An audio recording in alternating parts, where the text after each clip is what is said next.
peak inverse voltage PIV or peak reverse voltage PRV, both are same, is the maximum reverse voltage that a diode can withstand.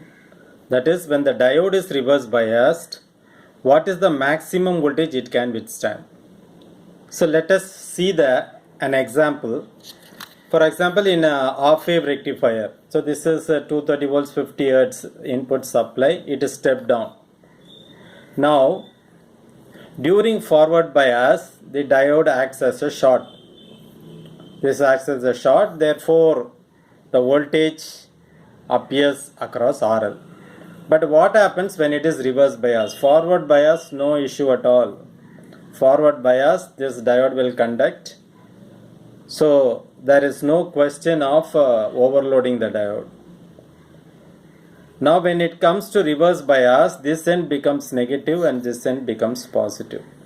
That means in this circuit, the secondary side, the diode will act as an open circuit. Okay, R. Now whatever voltage we have here, say the maximum voltage, I am not talking about RMS, it is the maximum voltage Vm plus minus. So where this voltage will appear? Now that is the question. You all know that the current flowing in the circuit is 0. Therefore the voltage drop across RL, here it is 0 volts. So but according to Kirchhoff's voltage law, this drop plus this drop should give you Vm.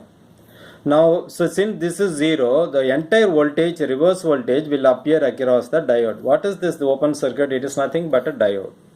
So Vm is negative maximum. Positive, we are not talking about positive because it just short circuited and goes to the load. So we are not considering this. We are considering the negative half cycle. So the reverse voltage will appear across the diode. That means this end positive negative it will conduct. This end is negative and this end is positive. So this end will be negative and this end will be positive. So during positive half cycle, this end will be positive, negative, so it conducts, it acts as a short. So this entire voltage, so this will become negative and this will become positive. Now I will tell you two different cases. For example, VRMS 6 volt. I assume that the secondary voltage, at the secondary we have 6 volt. That is 230 volts is stepped down to 6 volts. So VRMS is 6 volts. So VRMS is equal to Vm by root 2. Therefore, what is Vm? Vm is equal to 6 into root 2. That will give you 8.48. That means this diode should be able to handle a reverse voltage of 8.48 because the maximum voltage at this point is 8.48 volt. And here also it is minus 8.48 volt. So we are worried about the negative cycle. Okay. Therefore, this diode has to handle this much. Okay. Suppose if you are using a diode called 1N4001, whose reverse voltage is given here. So 1N401, the reverse voltage it can handle is 50 volts. That means when it crosses 50 volts, the device will fail.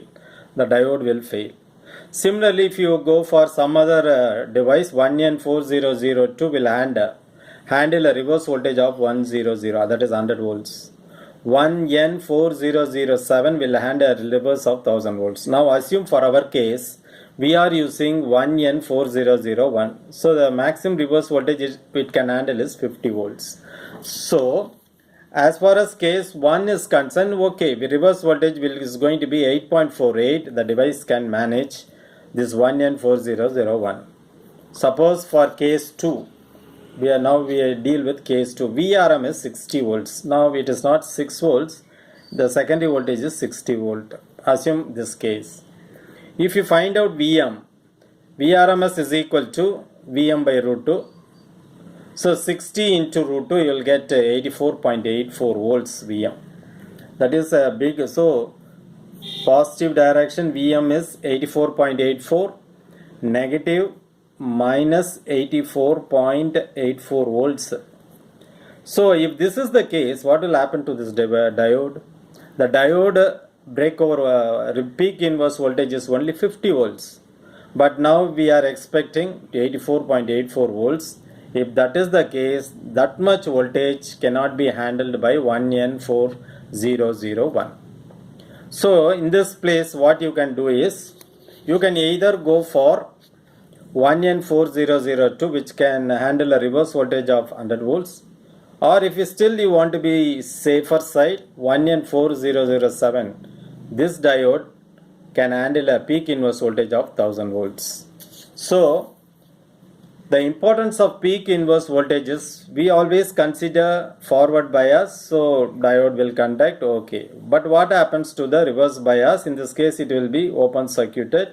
The entire reverse voltage is going to occur across the diode. So the diode should be able to handle that much stress, that much voltage, that much reverse bias voltage. If not, the device gets spoiled. So we saw two cases. One, the secondary voltage with 6 volts RMS. Another case, the secondary voltage with 60 volts. If you are making use of 1N4001, for case 1, this is fine. Okay, we can operate without, the device won't fail. Whereas if you try to operate with a 60 volt VRMS, that is VM is equal to 84.84 volts, in that case 1N4001, definitely it will fail. That means it will burn out. That should not happen. So designers should be highly cautious to work with, to consider peak inverse voltage and choose the right component. So that's all about peak inverse voltage. Thanks for watching. Nandri.